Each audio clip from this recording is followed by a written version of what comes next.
അവിടെ സ്ഥിതിഗതിയെക്കുറിച്ച് സംഘർഷഭരിതമാവുന്നു.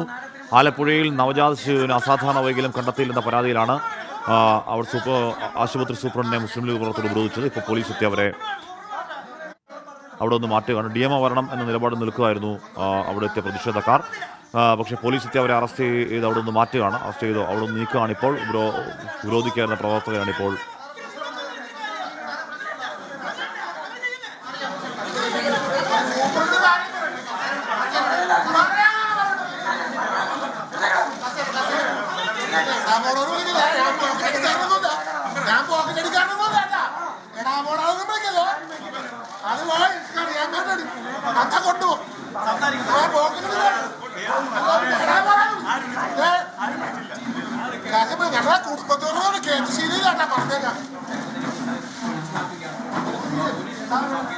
മനീഷ് മഹിപ്പാൽ.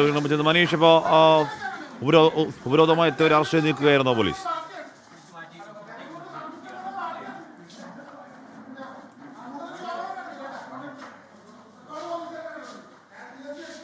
ഹാഷ്മി, ആദ്യ 15 minute league പ്രവർത്തകരെത്തി അവരുടെ ആവശ്യം അറിയിക്കുകയായിരുന്നു. സർക്കാർ ഈ കുഞ്ഞിന്റെ ചികിത്സ ഏറ്റെടുക്കണം, കുറ്റക്കാരായ ഡോക്ടർമാരെ കണ്ടെത്തി അവർക്കെതിരെ തക്കതായ ശിക്ഷാ നടപടികൾ എടുക്കണമെന്നുള്ള ആവശ്യങ്ങൾ ഉന്നയിച്ചു. പിന്നീട് ഈ സൂപ്രണ്ടുമായി നടത്തിയ ചർച്ചയ്ക്കിടയിലാണ് പിന്നീട് സൂപ്രണ്ടിനെ ഖരാവോ ചെയ്യുന്ന ഉപരോധം ഉണ്ടായത്. അങ്ങനെ ഒരു 15 മിനിറ്റോളം പ്രതിഷേധം മുദ്രാവാക്യങ്ങൾ വിളിച്ചു. അങ്ങനെ പ്രതിഷേധ പരിപാടി മുസ്ലിം ലീഗ് സംഘടിപ്പിച്ചു. പിന്നീടാണ് പോലീസ് ഇവരെ അറസ്റ്റ് ചെയ്ത നടപടികളിലേക്ക് നീങ്ങിയത്. ഇപ്പോൾ ബലമായി മുസ്ലിം ലീഗ് പ്രവർത്തകരായിട്ടുള്ള 7ഓളം പേരെയാണ് നിലവിൽ ഇവിടെ നിന്നും പോലീസ് അറസ്റ്റ് ചെയ്ത് നീക്കുന്നത്. ആലപ്പുഴ സർക്കാർ വനിതാ ശിശു ആശുപത്രിയിലാണ് ഈ സംഭവം ഇപ്പോൾ നടക്കുന്നത്. ആലപ്പുഴ ഈ ആശുപത്രിയിലെ സൂപ്രണ്ടിനെ ഉപരോധിച്ചിരുന്നു. അതിനുശേഷമാണ് ആലപ്പുഴ സൗത്ത് പോലീസ് എത്തി ഈ നിലവിൽ ഈ ലീഗ് പ്രവർത്തകരെ ബലമായി അറസ്റ്റ് ചെയ്ത് നീക്കുന്നത്. അതിനിടെ പോലീസ് ഉദ്യോഗസ്ഥർ മോശമായി സംസാരിച്ചു എന്ന് ആരോപിച്ചുകൊണ്ട് ഈ മുസ്ലിം ലീഗ് പ്രവർത്തകൻ ക്ഷുഭിതനായിരുന്നു. അങ്ങനെ പ്രവർത്തകരെ മുഴുവൻ ഇപ്പോൾ ഈ ആശുപത്രിക്കുള്ളിൽ സൂപ്രണ്ടിന്റെ മുറിയിൽ നിന്നും പുറത്തേക്ക് കൊണ്ടുവന്നിട്ടുണ്ട്. അവിടെ നിന്നും ജീപ്പിൽ കയറ്റി ഇപ്പോൾ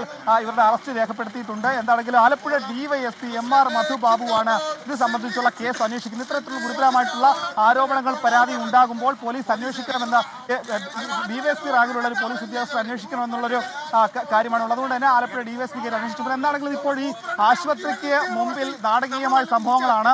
മറ്റൊരു ജീപ്പിലേക്ക് കയറാൻ കൊണ്ടുവന്ന് പ്രതികരിക്കുന്നുണ്ട്. പോലീസ് ഉദ്യോഗസ്ഥർ മോശമായി പെരുമാറി എന്നും സൂപ്രണ്ടിനോട് മാന്യമായി സംസാരിച്ചുവെങ്കിലും അവർ സഭ്യമായ രീതിയിൽ കാര്യങ്ങൾ അവതരിപ്പിച്ചില്ല. DMOയുടെ റിപ്പോർട്ട് തേടുന്ന അടക്കമുള്ള കാര്യങ്ങളോട് സംബന്ധിച്ച് കാര്യങ്ങൾ വിശദീകരിച്ച് ചോദിച്ചെങ്കിലും അത്തരം കാര്യങ്ങൾ വ്യക്തമാക്കാൻ ആലപ്പുഴ വനിതാ ശിശു സർക്കാർ ആശുപത്രിയിലെ സൂപ്രണ്ട് തയ്യാറായില്ല തുടങ്ങിയിട്ടുള്ള കാര്യങ്ങളാണ് ഇവർ ഉന്നയിക്കുന്നത്.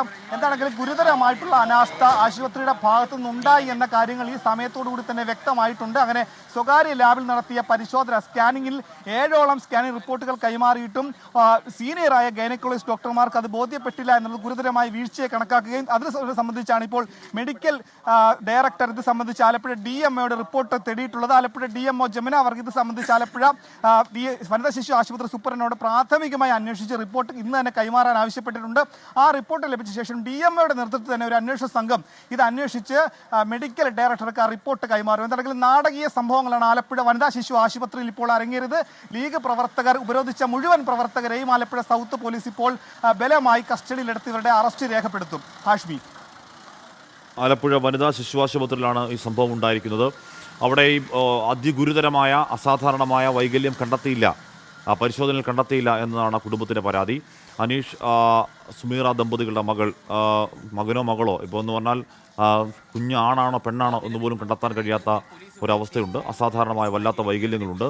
ആ വൈകല്യങ്ങൾ ഈ പറഞ്ഞ സ്കാൻ റിപ്പോർട്ടൊന്നും കണ്ടെത്താൻ കഴിഞ്ഞില്ല എന്നുള്ളതാണ് അവർ മാത്രമല്ല, അതാണ് യാഥാർത്ഥ്യം. റേഡിയോളജിസ്റ്റ് പറയുന്നു അത് ചെയ്യേണ്ടത് ഗൈനക്കോളജിസ്റ്റാണ്. ഗൈനക്കോളജിസ്റ്റ് പറയുന്നു അത് കണ്ടെത്തേണ്ടത് റേഡിയോളജിസ്റ്റാണ്. അങ്ങോട്ടും ഇങ്ങോട്ടും തട്ടിക്കളിക്കുന്നു. സർക്കാർ അന്വേഷണം പ്രഖ്യാപിച്ചിട്ടുള്ള അന്വേഷണത്തിൽ വ്യക്തമാകട്ടെ എന്താണ് ഉണ്ടായതെന്ന്.